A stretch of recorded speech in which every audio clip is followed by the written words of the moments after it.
Så er der podcast. Så er der podcast. Det var ikke dig, der skulle sige det.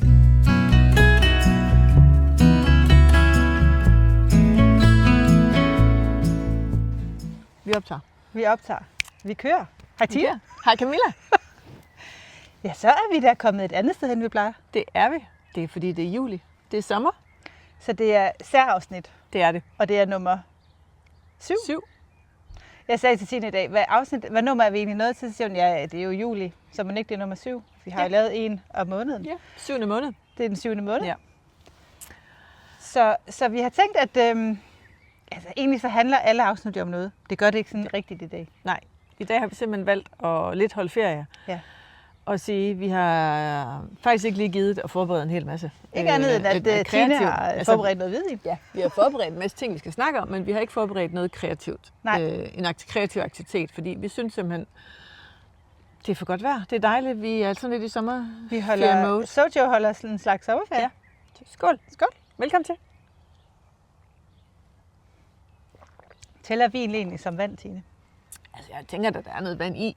Tænker du ikke? Jo, det må det være. Hvis en læge sagde, at du skal drikke 7 glas vand om dagen, tænker du så ikke, det tæller med? Jordbær, det består også ret meget vand. Det er rigtigt, og det er sundt. Ja, det er det ikke flot? Det er jo ikke, fordi Tine ikke har isterninger. Nej, overhovedet ikke. Det er, fordi jeg synes, det skal være sådan lidt ekstra fint. Men jeg synes også, det er meget fint. Mm. Det er jo kun de der 2 søde damer nede fra Vejle, Helle og Merete, dem der fra... Helle er nogle gange på besøg i vores drikkecafé. De sidder altså og drikker lækre ting, sådan drinksagtigt, når de holder podcast. Det gør vi jo ikke. Nej, vi drikker Cola Zero, men i dag drikker hvidvin og vand. Så hvad drikker vi? Hvad strikker vi? Hvad strikker vi? Ja. Drikker hvidvin. Og vi er hjemme ved Tine i dag. Ja, det er vi. Vi sidder på terrassen, fordi det er jo simpelthen den dejligste aften. Og klokken er faktisk nærmest 8:30. Den er 9. Den er 9. Ja. Klokken 9 om aftenen. Prøv at se, lyset er lige tændt. Nej. Hvad med den der? Tænder den ikke? Den er på solcelle. Så det skal vi vise jer. Jeg tænker, tænder, når den synes, det er mørkt nok. Nå, smart. Ja. Vi skal rundt og sige Tines have, fordi at, du har virkelig grønne fingre. Ikke? Nu har vi snakket meget om tomater i de her afsnit. Og det vil jeg også godt lige understrege, jo ikke var noget, vi havde planlagt. Nej. Men det kom ind som et fast punkt. Det er sådan snedt sig ind. Ja, altså jeg kan glæde dig med måske, at når vi rammer sådan september, så er det ved at være slut med tomatsæsonen. Så sker der ikke ret meget mere. Så kan man ikke spise flere. Jo, det kan måske godt, men de vokser ikke mere. Der kommer ikke flere. Så er der ikke mere, ikke mere sjovt. Nej, ikke rigtigt. Så får du lige fri en 3-4 måneder. Ja. Indtil du begynder at spise dem og smide kernerne i køkkenrulle, og så starter hele balladen forfra. Ja. Det kan være, det skal handle om en anden frugt eller grøntsag næste år. Ja, det kan godt være. Men vi skal jo ind og se, du passede dem jo. Dem, der har fulgt med i alle afsnit, de ved, hvor fint du passede tomaterne, da jeg var på ferie i april måned. Så nu kan vi jo tage en status på, hvordan de ser ud. Jeg føler faktisk, at mine tomater er blevet studenter. Ja. De er blevet røde studenter. De er blevet røde studenter. Ja, og apropos, nu siger du det. Så der er noget med, der er sket noget siden sidst. Ja, jeg vil godt sige, at siden sidst hjemme med mig, så har de sidste, altså det er lige før, jeg vil sige den sidste måned. Hun har nok været meget væk. Hun fik hue på den 22. juni. Ja, min yngste er blevet student. Det, hvis ikke man har prøvet det, så vil jeg bare sige, altså man skal nærmest tage en måned fri. Ja, i hvert fald nu. En uges ferie, det kræver det. Man skal i hvert fald tage en, og det er ikke engang nej. Fordi altså, så den der, de får hue på, det er en ting. En ting er, at man skal høre på dem, mens de læser til eksamen, og man nogle gange skal snakke med dem om eksamensfag. Så er det den der, de får hue på, det er en fest i sig selv. Så er der dimission, det er en fest i sig selv. Så skal de holde gilde, efter holde 2 gilder, familiegilde, eller ikke familiegilde, men sådan, de voksnes og lidt søskende gilde, og så ungdomsgilde. Ja. Det var et sindssygt ungdomsgilde. 60-70 unge mennesker. Og så skal man være lidt standby også med at køre og hente og hele sådan noget. Ja. Men altså, det er jo en fest. Jo, og så er der vognkørsel. Og vognkulturen også, ja. Så tit så har man det inden for en uge eller 10 dage, og det kræver altså, man sådan, og det siger og så er det ind og ud, og så er man... det er helt vildt. En dag til at gøre klar til gilde, holde gilde, rydde op efter gilde. Ja. Og nogle gange kan man også godt selv være ramt af tømmermænd. Hvis man nu skal være med på de der bong der. Og jeg er sådan en mor, der ikke går ned, altså hvis jeg får sådan en udfordring, så... Ja. Nej, du siger ikke nej. Vil du tage en ølbong, det vil jeg. Det gør Lars heller ikke. Nej, jeg tror, vi er sådan nogen, vi lider af, at hvis nogen kunne... altså sådan, tro, vi var sådan lidt seje forældre, så er vi villige til at gøre hvad som helst. Men det var jeg også. Det var meget sjovt. Ja. Især da Lars glemte at åbne munden og han glemte at åbne munden, så han skal dreje den der, sådan så øllen der, og det fik han ikke lige drejet, og hans far var kvæstet af grin. Ja. Ja, han var i hvert fald nødt til at skifte skjort. Han var nødt til at skifte skjort, ja. Så det var virkelig sjovt. Og det er det, der er sket. Så nu, lige om lidt, så begge mine piger på sommerferie, og så skal jeg have lidt alenetid. Men hvad er der sket hos dig siden sidst? Det har ikke været lige så vildt, fordi det er jo 2 år siden min datter, den yngste, blev student. Men hun har været på højskole det sidste halve år, så hun er kommet hjem. Så er freden forbi. Ja. Nej, det er meget fint. Men lidt blues har man jo altid, når man kommer hjem fra sådan et fedt ophold, som hun synes, det har været. Ja. Så hun er flyttet lidt hjem og all over hende, fordi hun samtidig er ved at flytte ud igen, fordi hun er ved at gøre en lejlighed klar inde i Aarhus. Hvornår flytter hun sådan rigtigt? Jamen, fra 1. august skal de betale husleje i hvert fald. Okay. Så kan det være, det kommer fra fingeren ud. Det er sgu en meget god måde at få med huset på. Ja, det er jo det. Så jeg tænker, nu skal de lige... Vi har været inde og male og hjælpe med at male. Vi har fået sat nyt køkken i og sådan nogle ting. Så der har været sådan lidt praktisk. Ja. Så det er meget hyggeligt. Så det har hun gået og brugt lidt tid på. Og det har du vel også gået og brugt lidt tid på? Lidt tid på, Er det mere dig end hende, der maler, eller hvad? Nej, hun har været okay. Hun har taget nogle dage ind her, mens jeg har været på arbejde. Og så har jeg bare stadigvæk haft mega travlt på mit rambølarbejde også. Sådan lige. Så jeg synes bare, at den sidste måned er gået virkelig hurtigt. Ja, den er gået. Det synes jeg virkelig også. Og så når det er godt vejr, så er det også bare, det har været virkelig nogle varme dage og nogle gode dage. Så har det været sådan lidt. Men nu er sommeren kommet tilbage. Ja, nu er sommeren kommet. Og hvad er det bedste for dig, Tine, når det sådan bliver juli, og du ikke skal på rambølarbejde? Jamen altså... Hvad er number one for dig i juli måned? Jamen, det er at være sammen med familien, synes jeg. Det er faktisk ikke så i år skal vi være i Danmark. Det er lang tid siden, vi egentlig har været det. Ja, men I har jo rejst rundt vi var jo i Afrika. I Afrika der i foråret, så vi havde tænkt, at vi skulle ikke sådan ud at rejse. Så vi skal til en tur til Bornholm. Nej, det er også det. Og det er 24 år siden, jeg har været der sidst. Vildt nok. Ja. Så det, jeg tænker, jeg synes jo, det er ikke så lang tid siden, men vi kom lige til at regne på det. Det er vildt. Jamen, det er vildt nok, at man kan synes noget ikke er længe siden, og så er det over 20 år. Så hvis der er nogen, der har nogle, vi rejser den sidste uge af juli, så hvis der er nogen, 6 dage, vi skal bo i Allinge, hvis der er nogen, der har nogle gode tips til et eller andet. Eller det kan være, at der er nogle Bornholmer derude, der kan komme nogle gode. Hidden gems. Jeg har hørt også, det er blevet meget, altså der er jo kommet alle mulige små, hyggelige spisesteder og caféer og kaffesteder og sådan noget. Det er hipt, ja. Så det koster næsten lige så meget som at leje en ferielejlighed i Sydpå. Det gør det. Det er sygt dyrt at leje sommerhus på Bornholm. Ja. Så, men nu tog vi det, fordi jeg tænkte, det alligevel lidt nemmere og hurtigere at komme derover. Ja. Og så skal mine forældre, de skal flytte. Nå ja, du skal også jeg skal lige være flyttemand. Datteren skal flytte, og forældrene skal flytte. Så det er... Og der er man bare sandwich generation. Fuldstændig, midt imellem, så man skal hjælpe dem alle sammen. Ja. Så men det, så det der de lyse, jeg elsker jo de lyse aftener. Nej, det er også og lyse nætter, og jeg er jo også, jeg er jo udpræget B-menneske, så det der med, at jeg kan jo sidde op til klokken, jeg kan jo gå i seng, når fuglene jo synger. Ja, det kan jeg ikke, men jeg kan stoppe, når fuglene synger. Og så snakkede jeg lige med min ældste datter om det der lige præcis med, hvad er det bedste ved juli? Ja. Og hvad er det, altså sådan, og så siger hun, det allerbedste ved juli, det er... Jeg tænkte også lige på det før, men jeg ville ikke sige det nu, men ja. Jeg synes, du skal vise, hvad der ligger over ved siden af dig, Tine. Det skal vi. Fordi det bedste, det næstbedste ved juli, eller det er...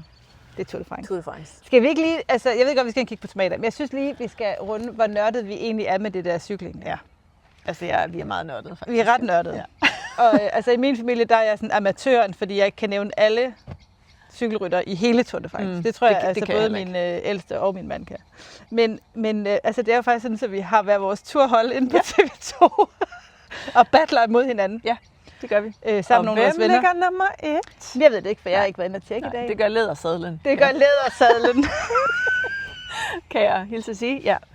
Så men jeg har det også sådan, jeg elsker cykelløb, og jeg kan simpelthen ikke forklare hvorfor, fordi når man sådan, jo, det kan jeg godt. Men ser du også alle de andre cykelløb? Ser du også detaljer og Spanien, hvad hedder det, Vueltaen? Ja, Vueltaen knap, så den synes jeg ikke er helt så sjov. Nej. Men altså, jo, jeg så faktisk Giroen, fordi Jonas er med. Ja. Men jeg synes også, de der enkelte, altså, jeg ved det... Sådan enkeltdagsløb. Enkeltdagsløb, og jeg ved de der... Nu har jeg glemt brostensløb. Ja, klassikerne. Det synes jeg også er spændende at se. Ja. Og jeg kan godt sidde og se en hel... Jeg kan også se, når der er Tour de France, jeg skal se op... Altså, jeg skal se hele dagen. Ja, eller hvad, vi skal i hvert fald køre, og studie inden, studie efter, og det lige, og så aftentur. Og så aftentur. Ja, og så igen. Og nogle gange, hvis den så kører igen, hvis jeg ikke har, der ikke er andet, så nogle gange så sender de jo etappen igen, så kan jeg godt se den en gang til. Jeg kan også bare synes, der er et eller andet ved, at når altså sådan, min mand, han er sådan, der hele tiden er i gang med noget. Ja. Og så når der er Tour de France, så sidder han jo stille. Ja. Og så bliver der ligesom sådan et frirum til, nu må vi alle sammen bare gerne sidde i sofaen, fra klokken 12 til klokken 17. Ja, og, det er også fedt. Og strik og sådan noget. Der er sådan en ro, der bare sænker sig, når der er Tour de France. Og man kan, Og, altså min ældste datter siger, at man skal også huske at have en turlur. Ja, det skal man. Turlur, det er altid godt. Vi havde en kusine på besøg, som aldrig havde set Tour de France, og der gik en halv time, så sov hun, så sagde Naomi, hun har fanget det. Ja. Hun får allerede en turlur. Det er jo det. Det er helt og så vil jeg sige, det er ikke så tit, vi er hjemme sådan til hele turen, synes jeg. Nej. Tit har vi været på ferie og sådan noget, så bliver det sådan lidt på en telefon og sådan noget. Men i år, tror jeg kan se det hele herhjemme. Men det har også været sjovt at være i udlandet, når Vinge kører. Man sådan prøver at tale meget tydeligt pointere, at man er dansker, og det er jo ham der, vi kender, som er i den gule trøje.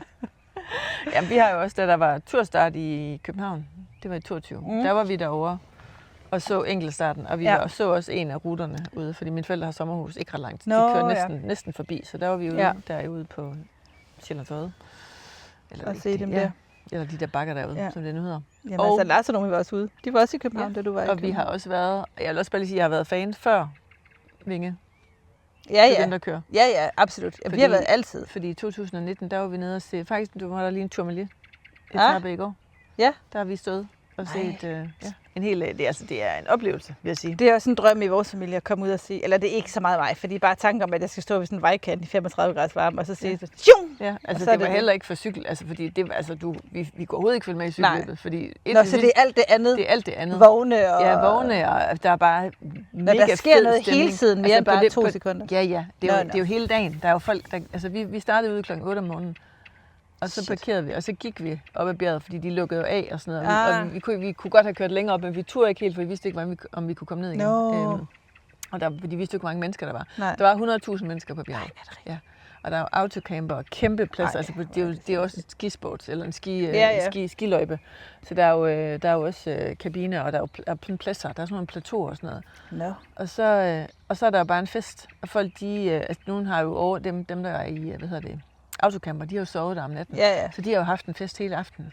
Og de er jo simpelthen så godt humør. Og det er sjovt. folk maler på vejene, og folk griller, og der er musik, og folk kommer klædt ud og cykler op og går op. Og, altså, det lyder faktisk meget sjovt. Ja, der sker noget hele dagen. Nej, det er jo ikke bare de der. Nej, fordi altså, men det tog en hel dag. Vi tog hjem fra klokken 8 om morgenen, og jeg tror, vi er hjemme igen klokken 8 om aftenen. Nej, det er sjovt. For at ses. Altså, det ser bare sjum. Selvom de kørte op af. Ja, men alt det andet. Ja, det kan jeg godt se. Så det er meget sjovt. Så efter det, da vi så kom hjem, så købte vi 2 sådan nogle landevejscykler. Ja, for så skulle I også være så skulle vi også være nogen, der cyklede. Blev det til noget? Altså, den hænger inde på væggen. Jeg har ikke brugt den i 2 år. Nej. Men der hænger den vel også. Det hænger rigtig fint. Det er da også meget sejt at have sådan en hængende. Ja, det er det. Ja, altså, jeg siger hver dag, nu skal jeg have noget. Jeg skal have noget. Altså, sådan en aften som i aften er jo helt perfekt for at køre. Det er fordi, jeg gider ikke, hvis det blæser. Og det blæser tit. Nej. Man skal ikke cykle, når det hverken blæser eller regner. Eller op ad bakken. Nej, det er jo det. Så det gider jeg ikke. Nej. Tine, lige om lidt, så begynder solen sådan at drille. Kan vi lige gå ind og se de der tomater der, inden vi snakker lidt videre om, hvad vi ellers skal lave? Vi skal se på studenterne. Vi skal se på... Vi skal også lige snakke lidt dahlia. Det skal vi også. Jo dit dahlia-bed sidste gang. Ja, eller og der vi var hjemme med dig. Og det går godt hjemme med mit dahlia-bed. Mine, de blomster ikke endnu. Jeg havde en, der stod i en drivhus, men så blev den angrebet af udyr. Jeg har altså virkelig mange lus i mine. Jamen, det har jeg også. Jeg har lige spulet dem. Altså, jeg har en blomst, som er så flot, men hele stænglen er kulsort. Ja. Du kan sådan ikke knide dem af. Jamen, det gider du ikke. Nej, du kan tage en Min første Birte, hun siger, at jeg skal tage 1 liter vand med 1 liter sprit og 1 liter sæbe. Nej, 1 deciliter sprit og 1 men de gør ikke noget. De ødelægger dem ikke. Nej, jeg var også bare sådan lidt. Så kan der komme nogle myrer. Det er kun, hvis man vil, have dem ind, så er det lidt træls at få dem ind i en vase fyldt med lus. Det gider jeg ikke. Men det er ikke sådan, de ødelægger planten. For de spiser ikke. Nej. Altså nogle bladlys, de stuer jo alt næring ud af det, men det gør de da ikke. Nej, det er også ligeglad. Det er bare det er kun fordi, det ikke er så pænt. Ja. Nå, nu skal vi se tomater. Ja, så har vi rejst os fra alt det der, det skal vi snakke om bagefter. Nå, Tine. Ja. Må vi se? I må gerne se. Så det her, det er mit drivhus, hedder det jo, eller orangeri, kalder vi det også, men det må man ikke, for det er ikke frostfrit, så må man ikke kalde det et orangeri. Nå, det er det, der er forskellen. Jeg troede, det var noget med størrelsen. Nej. Så det er jo, hvis man går meget op i det, så er det jo kun egentlig et drivhus. Men jeg synes jo, det er sådan lidt, når man må sidde herinde og sådan noget. Jeg prøver lige at se, at man kan sidde her. Ja. Altså, hvornår gør man det? Altså, er det sådan en påsketing, eller en forårsting? Ja, det kunne det gøre, en forårsting. Fordi, altså, jeg vil sige, i starten, vi fik det faktisk i 2019, så byggede vi det her og lavede terrassen om. Og så kom corona der i foråret, og så brugte vi det rigtig meget, fordi så skulle man også arbejde hjemme og sådan noget. Men vi spiser nogle gange brunch herude og sådan noget, eller om aftenen spiser herude. Det er sindssygt hyggeligt. Ja. Men vi er ikke så gode til at sidde herude. Men altså, jeg er ude og gå nus hver dag. Er der sådan her, du så putter potter ting og putter jord i ting og ompotter ting og så og whatever? Ja. Så, men du skal se tomaterne. Ja, se tomaterne. Ja. Så det er jo dine babyer. Ej, det er det. Nej, se. Ja. Og lige om lidt, den er nærmest klar. Du kan godt se. Ja. Man kan godt se, at den har haft en dygtig lærer, ikke? Jo, det kan man godt. Den har været glad for sine børnehaveklasselærer. Det har den virkelig. Ej, og se de her bitte små nu. Ja. Det er jo nærmest jordbær. Ej, jeg tror du godt, jeg må plukke den her? Det må du gerne. Du må gerne spise den. Den ser godt fast, synes jeg. Ja. Og så en lille bitte tomat. Så ja. Så det planter jeg hvert år. Og så er der jo basilikum nede imellem. Og det er bare sådan en nede fra Brugsen, når man køber sådan en til madlavning. Og så kan man bare lige dele den. Ja, det er smart. Ja, det er et tip også, som at have, basilikum til at overleve. Ud af potten, del den. Fordi de står alt for tæt nede i de står for tæt. Ja. Altså dem her, det skal vi også lige høre lidt om. Det her, det er egentlig jordbær, som jeg har haft i foråret. Og sidste år, var der tomater i den her. Og jeg har ikke engang skiftet jorden ud. Jeg har bare sat den ind igen og plattet jordbær i. Og så i april måned, maj måned, der begyndte der så at komme tomater op. Så de er selvsåede. Nej, det er fandme sjovt. Og de står i hullerne nærmest. Så du har ingenting gjort? Jeg har ingenting gjort. Andet end taget nogen op, for der var flere endnu. Hvordan har de bare sået sig selv? Altså... Fordi der har været tomater i sidste år. Så der har været tomater i jorden, så der er faldet tomater af. Så det er bare de kerner, der er faldet af og lagt? Ja, det er det. Ja, så alt det der hysteri med, hvordan man skal gøre ting, og man skal tage dem op, og man skal så, og man skal tørre det er fuldstændig ligegyldigt. Altså tomater, det er ligesom ukrudt. Ja. Og så har jeg også dem her. Det er sådan nogle af de der sideskud, som jeg ikke har fået knippet af i tide, så de er blevet så store her. Nå, så det er dem, man normalt skal knibe af? Ja, og så, fordi når de bliver så store, så kan jeg ikke holde styr på, hvad der har været, og lige pludselig så er der en sådan der meget lang. Og når du sætter dem i vand, du ser den er lige begyndt der, så begynder de at spire, eller slå rødder. Så det gør jeg nu. Så lige om lidt, så har jeg 5 store tomatplanter mere. Så sætter du også dem i en ny kapillærklasse? Ja, det kunne man gøre. Måske tager jeg dem med ned i værkstedet. Ja. Fordi de har det ikke helt så godt. Nej, de er ikke helt ligesom... Der er 1 tomat på. Nej, der er flere tomater, men de er ikke sådan... Ja. Og så har jeg lidt basilikum. Men altså udfordringen er lidt, det er jo mod syd det her.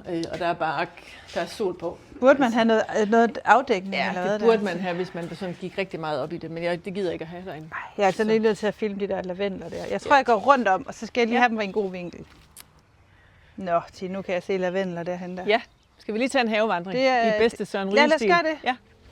Hvad er du gladest for i din have, Tine? Jamen, jeg kan rigtig godt lide det her bed også. Ja. Altså, det er jo, hvad hedder det? Hortensia. Ja, Hortensia og rhododendron. De er jo så... Men det er sådan meget... Det er simpelthen så nemt. Det passer sig selv. Ja. De har det lidt tørt lige nu. Dem gav jeg noget blå noget sidste år, så de blev mere og mere blå. Det er meget sjovt. Men det er sjovt, fordi mine er helt lyseblå. Ja. De er slet ikke sådan... De er sådan violet ja, de var sådan der alle sammen. Ja, det har mine aldrig været. For 2 år siden. Så gav jeg dem sådan noget blå noget. Og nu er de blevet meget mere blå.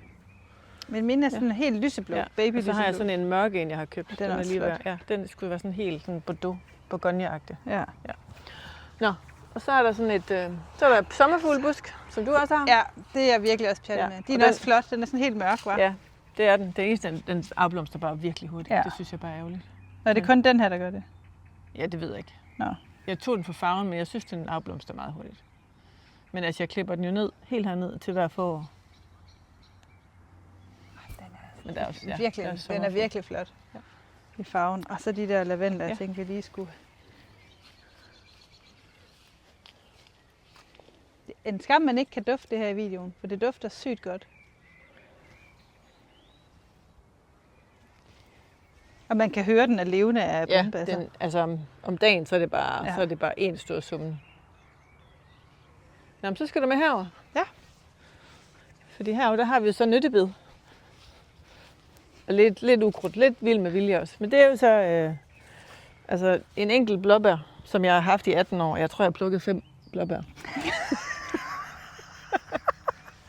Det er ikke det, jeg gør mest i. Vi er på en måde lettet over, at det ikke er alt, hvad hun piller ved, der bare bliver til guld. Altså.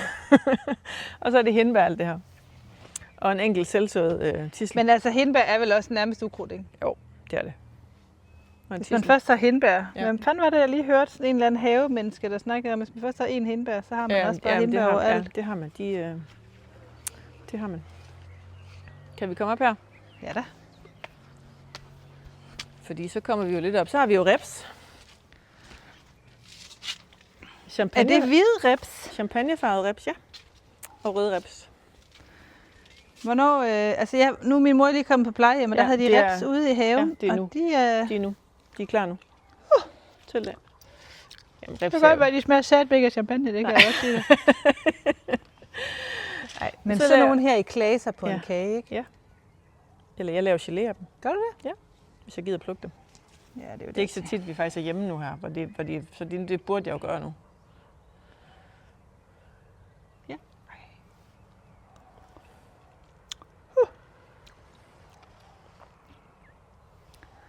Hvad har du med? Du har noget med noget lavendel, du snakkede om, du havde fået.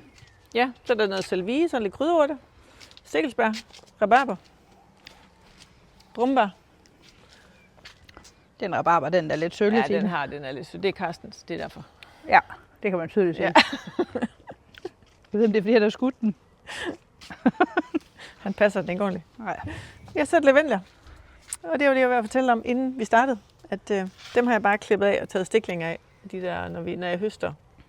Når de er afblomstret, så tager jeg simpelthen, hækklipperen. Skærer dem alle helt ned. Eller ned under blomsten. Og så de pinde, der er. Dem sætter du bare i jord? Dem sætter man i jord. Eller i sand, eller hvad? Nej, i jord. Bare i jord. Jeg tror, jeg prøvede med 12, og 2 af dem blev til noget. Men altså, året efter, 1 pind er blevet til de der 2. Ja, det er jo genialt. Ja. Det er bare det, man skal gøre. Det er jo det. Det er jo genbrug. Og så vores dahlia. Hvorfor har du sådan noget over dem? Nå, det er bare, så de ikke vælter, når de vælter, når de kommer op. Ja. Ja, men de er lidt... jeg tror, de er højere og større, er det ikke det? Nej, de er længere. det er ikke sådan... Den blomster, der lige om lidt, var. Ja. Nej, der er da også tomater derovre. Ja, det var sådan lige en enkelt, jeg lige satte ud. Og kartofler. Fordi jeg havde en pakke inden for køleskabet, der var begyndt at spire. Så puttede jeg noget i jorden. Det er fandme sjovt. Jamen altså, jeg er opvokset på landet. Jamen, altså, det er vi er vant til at... Vi dyrker jo ting, når man kommer på landet. Man smider det ikke ud, så kan man lige putte det ud i jorden. Min mors køkkenhave var lige så stor som min grund. Så ja. Og lidt flere dahlier. Men altså, de havde virkelig en hård start, de blev et af sneglene. Ja, det kan jeg godt se. De har godt nok ikke haft det sjovt. Så jeg har også overvejet, at jeg skal klippe dem ned. Men nu får de lov til at... Ja. Jeg tror, det er det, jeg har at fortælle. Det er det. Det var have. Så lad os gå tilbage til sofaen. Ja. Vi skal lige have dem her. Det er jo Annabelle hortensia. Jeg synes, at det er en hortensia-art. Ja. Men de bliver ikke sådan grenede. De visner helt ned. Nå. Og dem kan man også tage stiklinger af. Så den herovre, den har jeg selv lavet også. Så min plan er, at jeg vil gerne have sådan en hel væg af de der hele vejen rundt. De er helt vildt flotte. Ja, de er nemlig virkelig flotte. Dem tror jeg også gerne, jeg vil have. Ja. Og det er fint bare at have dem sådan der i krukker, ikke? De laver lige sådan en mur. Ja. Ja, det er et godt shot, jeg har. Man kan se tripoden. Så kan man se, hvordan det ser ud, når vi filmer. Ja. Vin og tripod. Og rod på bordet. Ja. Det er jo ikke rod, det er jo det, vi skal snakke om. Ja, det er det. Så er vi tilbage i sofaen. Jeg skal lige sørge for mit hår. Så, sådan. Jeg kan overhovedet ikke se, om jeg kan ikke se det. Så er vi tilbage i sofaen. Så er vi tilbage i sofaen, Jeg er imponeret over de der tomater der. Jeg synes, det er vildt det er lidt sjovt. Men så i sommerferien, bruger du mere tid på sådan noget havenulleri, end du gør på at være kreativ? Eller er du selv kreativ i sommerferien? Jeg er ikke så kreativ, men jeg synes tit på sommerferien, bare de her 3 uger, vi har fri, de flyver bare afsted. Ja. Hvis man så lige skal ned på tur og sådan noget. Altså jeg har altid mange ambitioner om alt det, jeg skal og sådan noget, men jeg tror også bare nogle gange, så nyder jeg også bare at komme hjemmefra. Og hvis vi har været på ferie og sådan noget sydpå, så har det jo gået med de aktiviteter. Men har du ikke noget med der? Altså sådan, hvis ikke, måske noget strik, men det er ikke så tit, jeg har lavet det.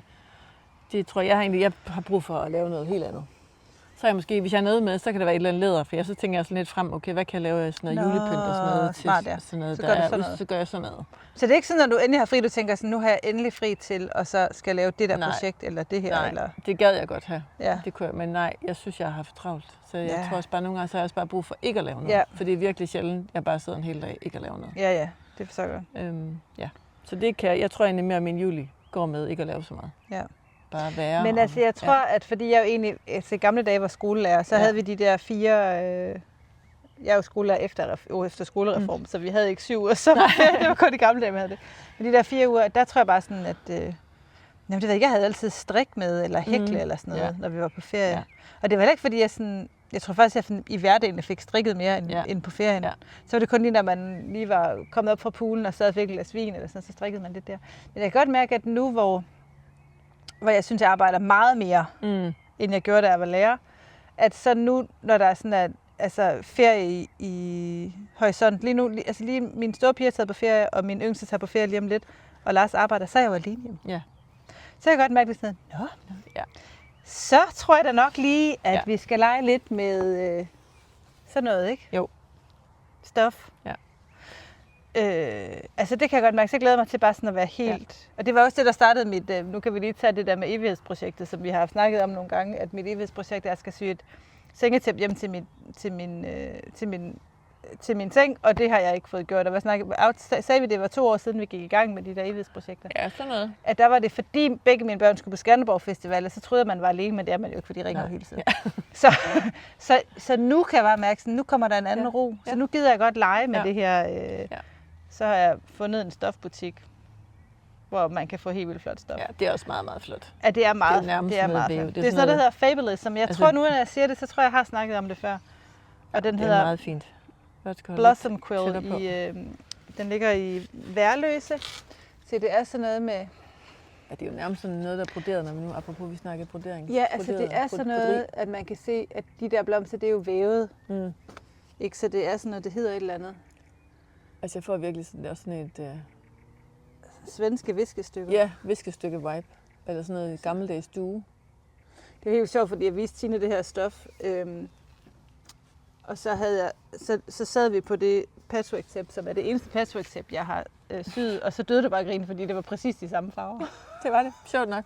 Den matchede meget fint. Altså det der marineblå og lyseblå og så noget lyserødt. Ja. Det kan og lidt sennepsfarve. Det kan jeg virkelig godt lide. Men det er sjovt, ja.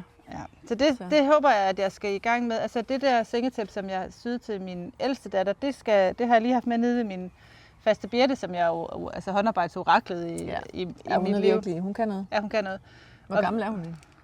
Jamen, hun er 75. Hun er blevet 75. Ja. Det kan man ikke mærke. Nej. Og er hun stadigvæk lige så aktiv med håndarbejde? Fuldstændig. Okay. Hun er altså ustoppelig. Ja. Jeg tror faktisk, det er det eneste, hun laver, for hun stopper, til hun går i seng. Ja. Det er syge ting og male og krære og hækle og brodere. Jeg glæder mig så meget til, at jeg skal på pension. Hun er, altså jeg fik lov, fordi så kom jeg til at spørge hende med broderi. Og altså det skal man selvfølgelig gøre, men det er ligesom at spørge dig, hvordan dyrker man tomater, så går der en time. Ja. Og det samme skete med Faste Birte, siger sådan, hvad med broderi og sting, og siger hun, du kan få den her, Mille. Så har hun simpelthen en broderibog, jamen, den er så imponerende. hvor hun selv har broderet forsiden. Den er så inspireret af en broderibog, ved jeg, men og så er der alt muligt. Lavet sin egen bog med alle stingene på. Med alle stingene. Og så broderi, så er det sådan et omslag, sådan et ringbind, der simpelthen er, det er et ringbind, stof på. Og, altså hvis ikke man kan se det, det er altså ikke tegnet, det er broderet. Det er broderet. Og så prøv at se. På ryggen her, der er alle stingene. Ja, og så det der, altså forsiden, prøv at se, altså label her. Ja. Jamen det er... Og ryggen er der også broderet på, ikke? Ja. Så står der, hvem det er. Men altså det her, det er forsiden af en bog, som er sådan en broderibog, så har hun bare broderet den forside. Ja. Jamen det er for vildt. Men det er da også en sjov måde at lave alle stingene på. Ja, så har hun jo øvet sig. Ja. Men altså det er sådan noget, hun gør. Det er som om, når man går rundt hjemme i deres hus, så er alt lige pyntet med broderi. Eller noget patchwork. Eller. Ja. Altså hvis der er en dækserviet, så er der også lige broderet et eller andet citat, eller så lige så kreativ er jeg ikke sådan til. Altså det er sådan helt vildt sjovt, at det er sådan bare alle hvis der er en flade med stof, så har den... Har hun aldrig solgt af det? Jo, det har hun faktisk. Altså for eksempel så har hun jo lavet sådan en... alterdue til en kirke og sådan noget. Ja, okay. Ja. Som bare sådan en hvid patchwork med, altså sindssygt flot. Ja. Så det har hun, men jeg tror også, altså det der med, så bruger man 55 milliarder timer på noget, så du kan ikke få de penge ind. Nej, det kan du ikke. Nej, så det er det der med, at hvis man synes, det er sjovt at... Altså ja, synes det er sjovt at prøve det af. Mm. Men vi skal jo lige, jeg synes, vi skal evaluere formatet. Nu er vi halvvejs inde på året. Ja.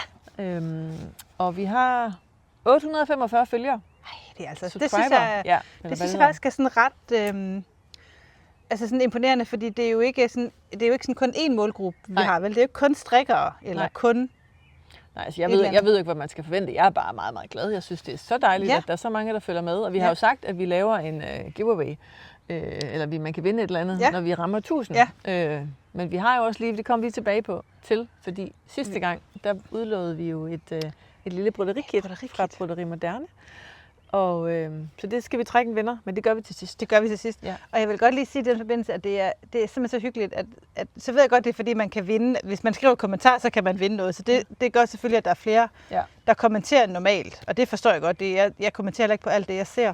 Men det har simpelthen været så hyggeligt. Ja, der har været så mange fine kommentarer. Og sjovt at læse alle jeres mange kommentarer om, altså ikke kun om det der med broderi, men også bare sådan, hvad der, altså nogle af jer er begyndt at dyrke tomater, og nogle bliver sådan, gud, jeg har broderi, jeg har da egentlig noget liggende. Og, og alle de historier med, at der er mange også, det der med, jeg tror også, vi fik inspireret nogen til, i hvert fald sidst, når jeg har lavet meget korsting, men gud, man kan også sy på tøj. Og, altså, og der findes andre sting end korsting, og man kan alt muligt med det der broderi. Brodering hedder det. Ja. Og der var også rigtig mange, der skrev, nej, vi skal da ind og se den butik. Så jeg håber, der er mange af jer, der har været inde og besøgt Broderi Moderne, og hvis I går der, hvis dem af der påtænker at gøre det, ikke har været det nu, så må I gerne sige det, fordi I har set podcast. Ja, det må jeg gerne. Så, så tænker jeg også, at Lena og Dorte synes, det er fedt, at den... Har du hørt noget fra dem? Nej. Nej, det har jeg ikke. De har set det. Jeg tænker, de har travlt. Ja.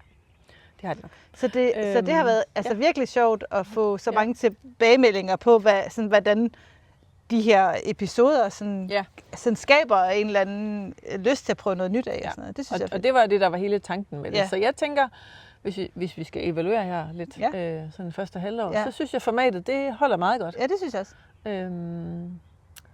Og det der med, at vi prøver noget, vi er ude at besøge nogen, så vi får noget andet input.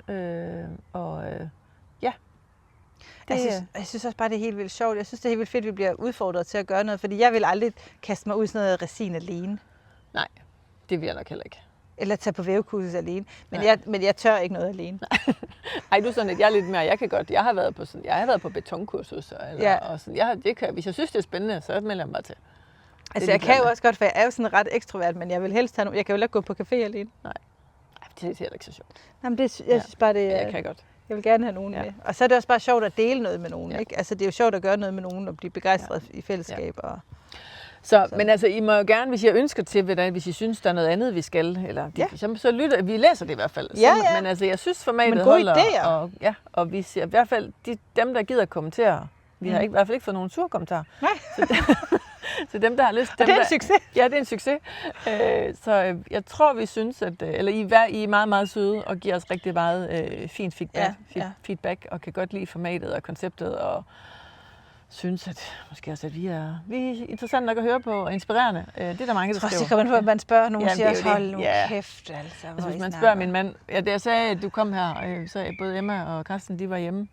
Så sagde jeg, du kommer her, vi skal filme. Altså, det ansigtsudtryk, de begge to lavede, så sagde jeg, altså prøv da lige. Og de sagde ingenting, og så sagde jeg, prøv da lige. Og så var de bare døde og grine, fordi de vidste jo ikke begge. De kiggede ikke engang på hinanden, de kiggede bare på mig og så, oh my god. Ja. Så er det der igen. De ved ikke noget. Og vi ved ikke, hvor glade I er for, og hvor glade vi er for jer. Nej, præcis. Så det er det handler om. Jamen, det er jo klart, fordi det er jo altid, når man skal se noget, der er andres hobby, så fatter man jo slet ikke, hvor kedeligt det er. Nej, min søn han så også lige en bid af, da den sidste var udkommet. Han er ikke blevet subscriber? Nej, det tror jeg ikke, han er. Emil, du har vundet! Ja, Emil. Du har vundet Broderikit, Emil. Du har vundet Broderikit, Emil. Ja, han var ikke sådan voldsomt imponeret, men så sagde han, ved du hvad, det er fint, du er ikke min målgruppe. Nej, jeg er ligeglad. Du er ikke min målgruppe. Så... Nå, men vi skal jo lave lidt kreer den her gang. Ja. Så hvad har du gang i for tiden? Ja, altså, lige om lidt skal jeg sy, men jeg har jo altid, kammerjunit-tasken fuld af projekter. Og nu tænker jeg bare... Det synes jeg faktisk, der er jo en historie med de der, er der ikke det? Jo, det er der faktisk, fordi der var et år, hvor jeg lavede fugle som månedstema, ikke? Det var faktisk der, det startede med, at jeg lavede, hvor jeg havde sådan et tema for et år. Og der var det fugle. Ja, i min garnklub. Så jeg farvede hver måned et soksæt, altså et stort nøgle, og så 2 mininøgler, inspireret af en dansk fugl. Og så, og så synes jeg bare, det var sjovt det her med fjer, for jeg er også sådan lidt, det er ikke fordi, jeg sådan er god til at tegne, eller god til at male, men jeg kan godt sådan, så kan jeg godt øve mig i at være god til at akvarelle fjer. Ja, så du har selv akvarellet originalen af de der fjer? Ja, så først har jeg malet akvareller, fjer. Og så har jeg taget billeder af mit akvarel, og så har jeg lagt det ind på computeren, og så har jeg fjernet baggrunden. Og så har jeg gemt dem som små pdf-filer, så har jeg sendt det ind, og så har jeg fået det lavet som tryk. Det er helt tæt på, tænker jeg. Prøv lige at se, det er altså virkelig flot. Ja, så har du fået lavet tryk, og det er sådan ret lækkert tryk. Det er sådan ja, det er ret lækkert gummitryk. Ja. Og det er din helt store... Kan man købe den også? Den der? Det kan man ikke. Nej, det var bare til dig selv. Det er bare til mig selv. Men altså, hvis man virkelig gerne vil, så kan jeg godt få lavet nogle. Men de er lidt dyre at trykke, fordi man trykker alle de der farver, og de er trykt på begge sider. Man kan bare lave tryk på den ene side. Ja. Men ja. Men det er da også en kreativ ting. Min faste Birte sagde sådan, nej Emilie, har du flere af dem? Nej. Det har jeg ikke. Altså, det kan man selvfølgelig sagtens lave. Ja. Men det er sådan en grafisk ting, du så laver på computeren, og så sætter det op. Ja. Det er jo også kreativt. Jamen, det synes jeg også er sjovt. Ja. Nå, altså, der er mange dele af den der proces. Nå, vi skal ned i tasken, ikke? Nu har vi kun været uden på tasken. Ja, vi har kun været uden på tasken, vi er inde i tasken. Hvad har du i tasken i dag? Jeg har kun 2 projekter med, fordi jeg tænker, det her, det ene, det bliver sådan, vi kører, ja, vi skal ikke på sommerferie her i juli, vi tager først på sommerferie i august. Ja, vi har ikke fået spurgt, hvad din juli er, udover Tour de France. Jamen, det er fordi, jeg ikke skal en skide i juli i år. Normalt er vi på ferie. Ja. Men i år er vi først sent på ferie, fordi min mand, han er jo offshore, som det hedder. Så han arbejder i juli? Han arbejder hele juli. Ja. Så han kommer hjem den 6. august, og så tager vi på ferie. Okay. Men det ene ferieprojekt, og jeg tænker, det her det bliver bilstrik, for vi skal køre til Sydfrankrig. Det er også fint. Ikke? Er det et tæppe? Ja, det er et tæppe. Ja. Det er bare strik frem og tilbage. Ja. Og hvad er det? Er det en julekalender, du er i gang med? Eller nej, det er faktisk noget det er nogle af mine gamle påske-minier. Hver år til påske laver jeg en påskeboks, hvor der er 7 mininøgler og en stor nøgle. Så det er nogle af dem, for jeg besluttede, at det må kun være sådan dusede, lækre, altså sådan duset forår, hvis man kan sige det. Har du en bundfarve med hele den her er ikke bundfarven. Ja. Og det er min Messiah, og den er sådan lidt grå, fordi der er jak i. Ja. Så det er, og hvis der er nogen, der tænker, hvad er jak? Fordi det ved man jo, når man, altså... Ja, jeg ved det tror alle garndamer, de tænker, jak, ja, det ved vi alle sammen, hvad er. Altså, der er ikke alle, der ved, hvad en jak er. Men det er en okse, det er en jakokse. Ja, det er et dyr, som man kan spænde ud fra, ud over for. Ej, nu kommer jeg lige i tanke om noget sjovt til indbakken. Men mig lige om det, apropos... Yes. Men ja, det er det ene. Så det bliver tæppe, og er det striber, eller ja, frem det er bare, det er bare retriller. Det er bare retriller, strik frem og tilbage, ikke tænk overhovedet. Ja, på pind hvad? Det ved jeg ikke, 4, en halv. Det ser større ud, gør det ikke? 5, pind 5. Se, altså fejnsmækker eller hvad? Jeg kan lige mærke på den her pind, det er en pind 5. Ja, og så den her gennemgående, og så bare whatever jeg har. Lige nu er det sådan noget lidt... Ej, det er da meget mærkeligt, at du lige har valgt de farver. Helt vildt. Ja. Nå, det er Camillas... Hver gang hun siger, prøv at komme og se, jeg har farvet en ny farve. Det er simpelthen så flot. Altså en eller anden afart af lyserød. Igen i dag faktisk. Eller fersken. Altså det er meget, jeg bliver lige overrasket og begejstret hver gang. Ja. Og i dag var det sådan, hvad finder flot, Tine? Den eller den? Ja, den ene er bare lidt mere lilla, og den er lidt mere fersken, og den der er bare lyserød med, så det er jo det samme. Ja. Jamen, der er noget. Jamen, der skal også lidt blåt og lidt grønt med, men det er sådan, altså de der sådan støvede farver. Fordi er det sådan et sofatæppe? Ja, det er fordi, jeg har købt en ny sofa, jeg har købt den. Den er ikke kommet, den kom først i september. Som har sådan en, faktisk er den en blanding af de 2 farver her. Sådan lidt varm grå. Ja, flot. Så når den kommer, så... Ej, jeg bliver ikke færdig inden, men så skal der ligge sådan. Fordi så må der ikke ligge de tæpper, jeg har hjemme nu. Nå, for de passer ikke til. Nej, de er for spraglede. Okay. Jamen, det bliver spændende. Så det bliver kan du tage et billede engang. Ja. Eller vi kan filme. Det kan vi. Det kan vi filme. Ja. Så det her, det er projekt 1. Ja, og det er jo et nyt evighedsprojekt, fordi jeg har det faktisk, når man strikker tæpper, så må det må godt tage et par år. Ja. Nu synes jeg, det er min tur, inden du skal sige projekt 2. Ja, det synes jeg også. Ja. Så mit projekt, som lidt er overtaget, altså mit evighedsprojekt, min Inge-sweater, som jeg overhovedet ikke har fået lavet noget på, fordi nu er jeg jo begyndt på det her. Det er også nogle måneder siden. Nu er der noget langt. Ja. Med mit sjal, som er dig og Marlenes sjal, Cornelia. Så det er med 2 tråde hæklet med, en halv stangmaske. Sådan noget. Ja, det hedder det ikke bare en stangmaske, måske en hel stangmaske. Ja. Der er både hel og halve. Jeg kan ikke huske, om det er en hel eller en halv. Det er det en hel. Ja. Ja, og når det her det er brugt op, så er det færdigt. Så er du besluttet, det er slut. Ja, så er det stort nok. Men har du ikke også... Jeg har en mere. Ja. Jeg kan godt lave. Du kan godt lave. Men jeg skal i hvert fald lige se, hvor langt jeg er kommet. Men jeg tænker heller ikke, at det behøver heller ikke at blive... Den kan godt komme rundt. Den kan godt komme rundt nu. Og binde. Altså, jeg vil gerne have, at man lige sådan kan binde ordentligt. Ikke? Jo, og det kommer du også til. Ja. Der er jo stadigvæk mange meter i den. Det er det. Så ja, og det er jo en af... Det er grandklubben for i år, ikke? Jo. Det er din... Ja, fordi i år er emnet i min garnklub botanical, så det er altid på engelsk. Sådan er det altså bare. Ja. Men så der har det været sådan... botanik. Jamen altså, vi kan live oversætte. Og det her, det var, jeg tror det er februar, og den hedder Early Allium. Ja. Altså som, jeg synes, jeg har, men de er minder den lidt om de her. Ja, lidt. Men det er ikke... Men altså, det er sådan store runde, lilla bolde. De er knækket nu. Jeg har haft en masse af dem. Ja. Og så er det grønne bare fordi, Men det er sådan et godt sådan sofa-projekt og et bilprojekt og sådan noget. Så det tænker jeg skal i hvert fald skal have med på ferie. Og sådan, fordi jeg har sådan... Nu har det lige haft virkelig travlt. Men det er sådan noget til Tour de France, så kan jeg lige nå en... Altså, der er jo længere og længere over. Det tager jo lang tid at komme fra den ene ind til den anden nu. Ja. Men sådan en række om dagen eller sådan noget. Så, Og den er flot, den her. Ja. Altså... Jamen, det er jo alt. Der havde farvet den. Det er jo det. Den hedder Drunken Sailor. Ja, så det er et projekt. Det er også mit sommerprojekt. Jeg håber, jeg skal snart være færdig med det. Men det er også fedt det der med, det er fedt at have et sommerferieprojekt med, hvor det er bare én hæklenål, og så altså, at det ikke er sådan noget, der fylder helt vildt meget, og vildt mange garnnøgler og sådan noget. Det er det. Og man den er sådan god at have med i, også jeg havde den også med på, da vi var i Afrika. Ja, flyveren og sådan noget. Så det har været alle mulige steder. Ja. Så, og så snakker vi jo lige om, at vi måske skulle lave et hækleafsnit. Ja. Fordi jeg har jo også lige hæklet en anden taske. Altså det der med, at du spørger, hvad laver jeg? Har du, altså mine kreative projekter, det bliver sådan meget, så bliver jeg lige grebet. Ja, så får jeg lige en idé. Så får jeg lige en idé, så skal jeg i gang med det samme. Så går jeg i gang med det samme.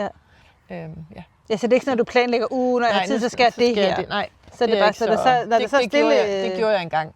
Altså, det gjorde jeg tidligere, men nu har jeg for meget for gang. Men jeg kender godt det der med, så bliver man lige grebet, og så kan jeg sådan lige pludselig sådan flyve op af sofaen, og så ind og kigge, har jeg noget, jeg kan bruge til det. Ja.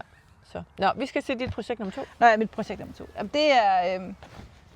det er min Tea Rose sweater. Det er egentlig fordi, jeg har designet den her trøje for, og det er, den er også fin. Det er et år siden. Du kom langt? Ja, og så tænker jeg, kan vide, om ikke den kunne være sjov at strikke i... jeg har fået sådan en ny garnbase hjem, som fuldstændig kan erstatte, at man har 2 tråde. Så jeg kan bare strikke med en af dem her. Ej, det er ikke den der. Det var ikke den. Undskyld. Den det der, er den her. Ja, det var den der. Ja. det er den her, vi bruger til vores bubble clutch. Yes. Ja. Undskyld, de her 2. Ja. Og så har jeg strikket den, altså sådan lidt oversize, så jeg har strikket den en større størrelse, end jeg normalt ville gøre. Ja, men der kan også noget med de der oversize. Ja, det synes jeg lidt. Og så især om sommeren, for der gider man ikke have uld stramt. Nej, og det er lidt sjovt, fordi der er så meget spræl i den der, spækkelse i den der, så ser det ud, som om du faktisk har 2 forskellige farver i striben. Det bliver sådan ret flotte bolsjestriber, fordi de er forskellige, ja. Men jeg er ved at være der. Den skal være langærmet, ikke også? Jo, den skal være langærmet. Ja. Jeg har lige prøvet den, og den er sådan helt perfekt. Så skal jeg bare lige... Den skal nemlig ikke være sådan for lang. Hvis den er oversize, så må den heller ikke være for lang. Nej, præcis, bliver sådan så bliver det sådan helt... Så den, lige om lidt, så skal den have rib. Så skal du lave en drejet ret rib. Nej, jeg gider ikke at lave drejet rib. Altså, jeg kan godt fortælle en hemmelighed. Jeg kan godt finde på at skrive i en opskrift, at man skal lave drejet rib, eller at man skal lave italiensk aflukning. Men du gør det ikke selv? Nej. Det er fordi, vi har sådan en diskussion om jeg synes jo, at alting bliver flottere, når det er en drejet ret. Ja. Jeg synes ikke, det tager længere tid at lave en drejet ret. Nej, men jeg gider ikke. Nej, okay. Jo, det tager lidt længere. Ej, men det er ikke slemt. Altså, det er slemt, hvis du også skal lave drejet vrang. Ja, den er slem. Det gider jeg sgu. Nej, det forstår jeg godt. Men drejet ret, den er ikke slem. Nej, den er ikke slem. Men jeg tænker ikke, at det her det bliver ikke sådan noget, jeg tager med på ferie. Fordi det bliver også for stort, eller hvad? Ja, fordi så er det sådan noget, så skal jeg til at strikke ærmer, og når den så er færdig, så vil jeg gerne have den vasket også. Nej, det gider jeg ikke. Så noget, det tager jeg. Det er sjældent, jeg tager det. Jeg tager det med på ferie, hvis jeg ikke er startet endnu, eller hvis jeg ikke er nået så langt. Ja, klart. Eller hvis jeg er i en designproces. Det er faktisk tit, jeg designer sweatre, når jeg er på ferie. Jeg kan også godt mærke, at den var federe at have med, da jeg kun var sådan en lille trekant. Ja. Altså nu er det jo sådan, det fylder jo ret det også meget. Lidt mere. Ja. Men sådan er det. Nå, men jeg har også et projekt mere. Og det er noget helt andet. Nej, hvad er det? Det er jeg har købt nogle bukser, som var lange. Ja. Og så er det jo meget moderne med de der short. Så har jeg simpelthen klippet dem af. Fordi så skal jeg ikke give 1.200 kroner for sådan nogle fine bukser, fordi de var på udsalg i lange. Og så klippede jeg dem bare af. Så nu skal jeg bare lige have dem lagt op.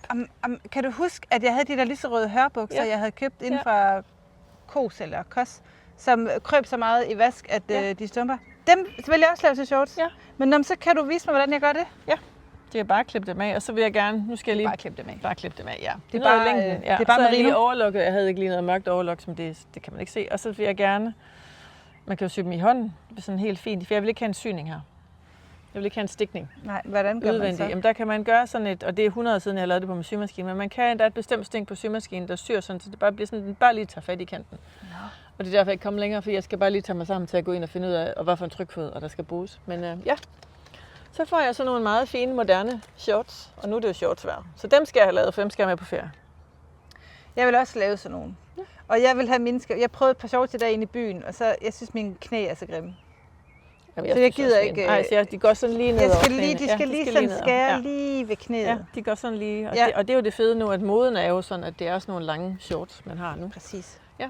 Og så jeg dem, så tænker jeg, de koster 1.200 kroner med shorts. Jeg gider da ikke give 1.200 kroner for et halvt par bukser. Nej. Når jeg kan få dem på udsalg til 400. Og hvad så resten af stoffet, det kan vel bruge til noget sjovt? Det kan det. Det ligger bare inde i. Ja. Men ja. Nå, men det er da et flot stof. Ja, det er det. Det skal der inde i en taske. Second female box. Den er jo blevet til shorts. Nej, så men altså, hvis der er nogen, der har nogle bukser, de er glade for, men lidt et eller andet, lav dem om til shorts. Ja, men det gør jeg med de der lyserøde habitbukser. For de er pissfede. Ja. Bare være lange. Ja. Og man kan også sagtens lave en styrning. Altså på maskinen. Ja, jeg tror, jeg er ligeglad. Fordi mine er lyserøde, så det kommer også an på, hvad det er for noget stof. Det er fordi, det er sådan lidt, skulle være sådan nogle lidt finere. Ja. Jeg har også lavet nogle, hvor jeg bare syr. Så. Ja. Nå, men hvis man bare syr med samme farve tråd, så kan man... Nej, så er det fint. Det kan man sagtens. Ja. Har vi andre punkter, vi skal igennem, Tine, inden jeg skal hjem i seng? Inden du skal hjem i seng, det er jo et A-menneske. Det er jo det, du er. Jeg står op med fuglene og går i seng med fuglene. Hvad har vi mere? Altså, vi har jo de faste punkter. Ja, og dem skal vi nå. Dem? Jeg synes godt, vi kan lige tage vandbarometeret. Ja, se nu der. Det er min vandmåler. Den er ikke blevet tømt et stykke tid. Ej, det har regnet en lille smule, for nogle sidste uge regnede det. Den kan vi jo lige tømme, så kan vi jo se, om der kommer noget vand. Men ved du så, hvor lang tid det er siden, da du sidst har? Nej, jeg er ikke sådan en, der måler. Jeg ved heller ikke, hvorfor jeg skal have den. Men nu har jeg den. Ved du, hvad du også har? Det var en klipklap. Det har jeg. En død klipklap. Det er jo hundens. Det er efterladt af hunden. Ja. Nå, men når vi nu snakker om vand, det er jo, hvis man skal på stranden, det er jo fordi, det er vandbarometer-tema. Det er vandbarometer-tema. Så har jeg jo sådan en opsamler her. Så den tager jo alt vandet, der kommer fra drivhustaget, ned i afløbsrøret og så ned i den her. Det var lige det smarteste. Så bruger jeg det ind i drivhuset. Ja, skide godt. Godt. We are back on the bench. Yes. Vi filmer igen. Når du skænkede dig lige et glas vin, skal jeg også lige skænke. Ja, det synes jeg da. Du havde jo travlt med alle mulige andre. Ja, det er altså ikke. Jeg vil pille jordbærne ud af glasset, fordi de bliver lidt grumset, ikke? Ja. Nå, men det var vandbarometer, var det ikke? Det var vandbarometer. Nej, du har faktisk, ja, det er vinbarometer i dag. Når jeg kom til at sige halvanden genistreg, det var det, jeg startede med at sige. Og så siger du, at vi skulle kigge på dit vandbarometer. Min genistreg var, at jeg jo nede til vores værksted har købt 30 vandflasker eller sådan. Ja, det har du. Du har simpelthen købt vand på dåse, til at sige vand på flasker. Jeg har faktisk engang hørt en mand sige, at hvis du køber en flaske vand, så køber du virkelig bare plastik. Ja, det gør du. Det er også rigtigt nok. Men altså, vi skal nok sørge for at sortere det ordentligt og gøre alt rigtigt. Ja. Men det var ret fedt, så har vi sådan lige pludselig vandflasker i køleskabet. Jeg har drukket en hel halv flaske i dag. En hel halv liter vand. Når man sådan lige pludselig bliver akut tørstig, så er det virkelig godt at have sådan en. Det er mærkeligt, at vand det bare drikkes nemmere af en flaske. Men sådan er det bare. Så jeg føler mig lidt vandbærer-agtig. Ja, du er vandbærer. Det er du, ja. Du er en dygtig vandbærer. Jeg så på dig, Tine, når du sidder helt op foran i feltet, for det er jo dig, der fører jo. Det er mig, der fører. Fik vi sagt det? Den der miniliga, vi har, jeg fører over alle. Ja, altså vi er i en liga, hvor hvad er vi 12 hold. Ja. Nogle af vores fælles venner og kolleger i branchen, alle er med. Og jeg vil bare lige sige, at jeg har ikke engang Pogacar. Fordi det er blevet et princip. Nej, det gider vi ikke. Ham samler vi ikke på. Ej. Han er dygtig. Men hvis man kan vinde uden ham, det kan vi. Det kan vi. Ja. Vi kan vinge uden ham. Vi kan vinge uden ham. Så har vi lige nyt fra indbakken. Jeg fik en virkelig sød, meget sjov mail. Og nu, det er virkelig ikke for at hænge nogen ud, men jeg synes, det var lidt skægt. Hun skrev til mig, om jeg da ikke kunne være sød og designe noget, der ikke var i uldgarn. Nå. Hun kunne ikke lide uld og mohair. Nå. Hvad skulle du så designe det i? Jamen, altså, jeg har det været sådan, jeg har jo kun uldgarn. Ja. Jeg farver jo kun uldgarn, for jeg kan kun farve uldgarn. Så det vil simpelthen bare ikke give mening for mig at designe noget, der ikke kunne strikkes i mit eget garn. Det kan jeg godt se. Så jeg skrev bare tilbage, det kunne jeg altså. Så vi gav en sur mail fra en amerikaner, som synes, der var fejl i en opskrift. Hun skrev simpelthen så grimt, please fix this, skrev hun med store blokbogstaver. Hvad skulle du fikse? At der var en fejl i opskriften? Hun synes, der var en fejl. Jeg gad ikke engang tjekke, men når man skriver så travlt. Ja, nej, det skal man ikke. Man kan godt opføre sig. Man kan godt skrive pænt. Skriv pænt. Og vi kan alle sammen lave fejl. Ja. Sådan har jeg det. Og så må vi lægge os fladt ned. Der er bare men altså, der er stor forskel på to. Ej, du har også fået en ægte pakke. Jeg har fået en rigtig pakke. Og det var helt rørende, fordi der var en amerikaner, der havde sendt mig en pakke. Og først så tænkte jeg, tør jeg åbne det? Er det sådan noget Anthrax? Ja. Og så var der bare sådan en brev, at det var sådan en limited edition tote bag for noget, der hedder Trader Joe. Og Trader Joe, det er sådan en amerikansk, jeg tror egentlig bare, det er sådan en eller anden supermarkedskæde, eller jeg ved faktisk overhovedet ikke, hvad Trader Joe er. Nej. Men, hvis der er nogen, der ved det, så kan de lige skrive det. Ja, så fortæl lige det. Ja. Men min store datter, som har boet i USA, hun har sådan en stor tote bag, hvor der står Trader Joe på, og det er blevet lidt en ting i Europa, det der med at have sådan en Trader Joe-taske. Og det tror jeg har snakket om i en julekalenderafsnit. Så hun har simpelthen sendt mig sådan en limited edition Trader Joe taske, sådan i lyserød, sådan et lille. Ja, den var ret fin med sådan en bolchestrip. Ja. Og Esther, hun er bare sådan, den gad hun godt have. Den synes hun var cute. Ja. Den var også ret fin. Jeg stod og kiggede på sådan en taskedesignet. Ja, men det er nemlig sådan, det er ret sødt med de der ude. Indtil jeg tænkte, der var ikke noget for i. Det kunne de lige have. Det kunne de godt, men det er fordi, der er sådan en tyk canvas. Den var meget fin. Taske, ja. Men tænker jeg givet at bruge $25 på at sende mig den. På at sende den. Og hun har sikkert også købt den for et eller andet beløb. Ja, hun skrev hun ikke noget med, de her folk har stået i kø for at få dem. Folk har stået i kø, fordi den var limited edition. Og så sendte hun den til mig. Så der er også nogle gange, jeg får også nogle amerikanere, der sender mig gaver til min hund. Ja, du har fået sjovt. Vi har også fået, hvis der er nogen, der har set nogle af vores allerførste reels, hvor vi lavede, vi har fået gaver fra Australien. Ja. Det er jo crazy. Det er virkelig vildt, hvad folk de har lyst til at sende og bruge porto på. Nej, den sjoveste, jeg fik i indbakken, det var en, der skrev til mig, og så sagde hun, jeg så dig på toilettet på Molsfærgen. Nej! Jeg vil lige sige højt, men jeg turde ikke. Er det ikke sjovt? Jo. Så skrev jeg til, det skal du bare gøre en anden gang. Du må godt sige det. Godt, ja. Så alle derude, det vil bare lige sige, I må gerne sige hej, hvis I ser os. Altså, vi er ikke sådan nogen. Også på toilettet på Molsfærgen. Ja, også, måske ikke inde på samme toilet. Nej, altså, men jeg kan godt kende det der med, at så ser man lige nogen, og tænker, gud, nej, jeg kender ikke sådan i virkeligheden. Det forstår jeg også godt. Det vil jeg heller ikke selv gøre. Nej, det vil heller ikke. Jeg synes bare, det var konge, at hun skrev til mig. Ja. Det var virkelig sjovt. Ja, det var virkelig sødt. Ja. Er der noget sjovt i din indbakke?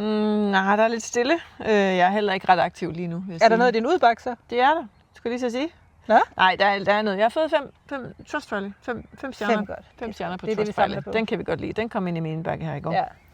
Og så er der nyt fra min udbakke. Ja. Min adventskalender er ude. Og der er kun ganske få tilbage. Det gik altså under 24 timer, så var første batch udsolgt. Så var jeg lige nødt til at lægge et par ekstra på. Og du har 2 i år? Ja, 2 i år. 2 prisklasser. Ja. Så det er sådan samme tema, man får lidt ekstra på den. På den ene får man et garn til en hel trøje og en lidt større taske. Ja. Spændende. Og den anden får man et lille garnprojekt. Så der er 2 prisklasser, 895 og 2500. Og det var sådan lidt et test for 2500, det synes jeg selv er ret mange penge. Det var den røg først. Er den udsolgt? Ja, nu har jeg lige lagt nogle ekstra på, så der er 4 tilbage. Så man skal være hurtig, hvis man gerne vil have en af dem. Og man kan læse ind på min hjemmeside, hvad temaet er. Evighedsprojekter. Altså, jeg har ikke noget nyt med min ingesvætter overhovedet. Fordi nu har jeg ligesom bestemt mig, at jeg skal lave den her færdig, inden jeg går i gang. For nu skal jeg have noget færdigt. Ja. Så, du spurgte faktisk om jeg ikke har sådan en kreaprojekt her. Det har jeg faktisk. Jeg har min broderi-symaskine. Den skal jeg have gang i her i sommerferien. Det er mit mål. Vi snakker faktisk om, at vi skulle gøre det til i dag. Ja. Men nej, det har vi ikke haft tid til. Det har vi ikke haft tid til, nej. Men den skal jeg simpelthen have gang i. Jeg har købt sådan en Brother broderimaskine, som kan, via sådan en app, du har på telefonen. Altså, du kan brodere alt, hvad du beder den om? Ja. Det du kan selv lave dit eget design og sådan noget, så jeg vil rigtig gerne lave noget socialt merch tøj, når jeg er på messer. Og den kan faktisk også brodere. Ej, kan den brodere? Den kan simpelthen brodere på læder. Så det kunne også godt være lidt sjovt. Eller jeg kunne lave customize nogle ting, hvor folk kan få deres navn på, eller et citat på, eller et eller andet. På nogle af dem måske projekttasker, eller toilettasker, eller et eller andet. Kunne være meget sjovt. Ja. Så det gad jeg godt. Og så er der også vores nabo Garnværksted, de vil gerne have lavet firmatøj med logo på. Så de går og venter på mig. Altså, så det skal jeg. Så du skal i gang? Jeg skal i gang. Nå, det var lige et sidespring. Så skal vi have trykket en vinder. Vi kan jo også lige sige, jeg synes, du lige skal fortælle, at vi har lavet en Instagram-profil. Det glemte vi at sige den sidste gang. Det har vi. Vi har lavet en Instagram-profil, og hedder den egentlig ikke bare... Den hedder Sojo. Den hedder Sojo. Vi skaber os. Ja. Vi linker lige til den nede i kommentarfeltet, så hvis ikke I følger os inde på Instagram, så kan I gøre det.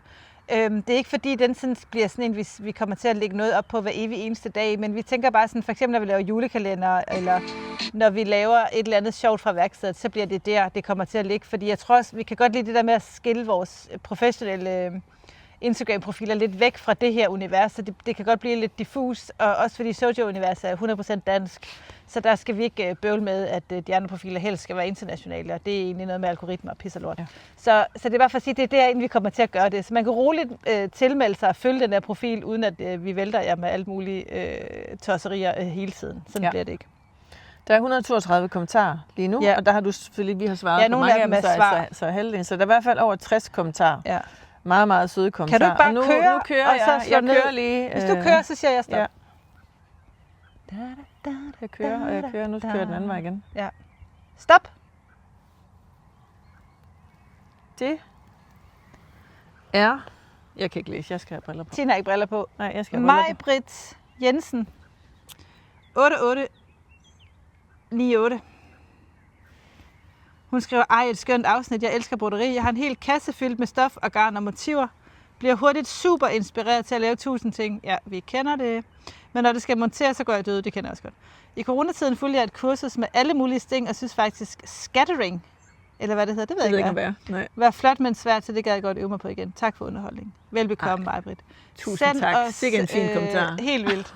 Send os lige en mail med din navn, adresse, e-mail og telefonnummer, så sender vi det der broderikit til dig. Det kan jeg lige fikse i næste uge, der er jeg på værkstedet. Fedt. Og så bare lige tak for alle de der beskeder, jeg har skrevet til os. Altså, vi er ikke færdige med jeg plejer egentlig altid at gå ind og kommentere dem alle sammen. Men på et eller andet tidspunkt, så gik jeg bare død i det, fordi vi havde så travlt. Men det kan det godt være. Men vi følger meget med, især de første dage. Og det er også vi kan også se på nogle af de gamle afsnit, der kommer også ind med kommentarer. Ja, det gør der. Det er virkelig hyggeligt. Det er så hyggeligt. Ja. Det er virkelig hyggeligt. Ellers så tror jeg bare, skal vi runde af, Tine? Ja, det skal vi. Og hvis man ikke ved, hvem vi er, og hvad det her format overhovedet er for noget, så kan man jo lige gå tilbage til afsnit 1 og se introduktionen og se, hvem vi er. Og så næste gang, det er i august. Der er du ret meget ude at rejse. Jeg er faktisk ret meget ude at rejse, fordi jeg er på ferie i 14 dage. Ja. Så vi må lige samle op på et eller andet, når jeg kommer hjem fra ferie. Vi skal ud og... Det kan også være, at det bliver lidt... vi filmer lidt måske fra vores... når vi er ude. Ja, det synes jeg, vi skal gøre. Måske lidt fra Bornholm. Så når vi kommer tilbage, så kan der godt være lidt fra ude i verden. Så vi ser lige, hvad vi finder frem til næste gang. For ellers skulle vi jo egentlig ud af huset, men det må vi lige se, om vi kan nå. Men, altså, hvis det her afsnit ikke tæller, ikke? Ja. Så er vi et hjemmeafsnit næste gang. Ja, så kan vi nemlig godt lave et hjemmeafsnit næste gang. Jamen, det er orden. Og vi har jo faktisk både noget linoleumstryk. Ja. Og vi har også noget mos, vi skal have leget med. Ja. Og jeg vil så gerne lege med det der, som jeg aldrig kan huske, hvad hedder, med det der bliver blåt, når man hælder det er cyanid. Ja. Nej, det hedder jeg ved ikke, men det hedder et eller andet. Det er et eller andet male, et eller andet, du gerne vil. Det kunne jeg virkelig godt tænke mig at prøve. Jeg tror, vi skal lave et linoleumstryk næste gang. Ja. Skal vi ikke aftale det? Jo, vi aftaler det. Ja. Næste gang laver vi linoleumstryk. Ja. Og det gode er, at jeg har købt alt muligt flot maling, vi kan bruge til det. For jeg ved, du har det hele. Så det er dig, der er... Godt, vi laver linoleumstryk. Det er dig, der lærer næste gang. I august. Og det er som altid den sidste torsdag i måneden, det vil sige den sidste torsdag i august bliver det. Ja. Og det her afsnit, det får I bare nu. Ja, det kommer lige så snart det er klart. Lige så snart jeg er færdig med at fordi vi kan simpelthen ikke vente med at få det ud. Nej, I kan bare lige så godt få det nu. Ja. Så tusind tak, fordi I så med. Men Tine, jeg har faktisk lige noget. Er det rigtigt? Det er bare fordi, jeg synes, at det har været en rigtig god date. Ej, er det rigtigt? Så jeg vil bare... Det er jeg glad for. Jeg har lige noget til dig herom bagved. Hvad er det? Jeg vil bare spørge, om du vil tage imod min dahlia. Ej, tak. Det er min første dahlia. Din første dahlia. Ej, det vil jeg gerne. Tusind tak. Velbekomme. Må jeg godt give dig en krammer? Ej, det må du gerne.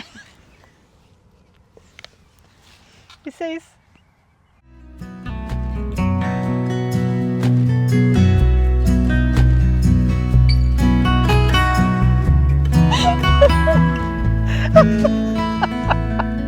Var det ikke sjovt, Nina?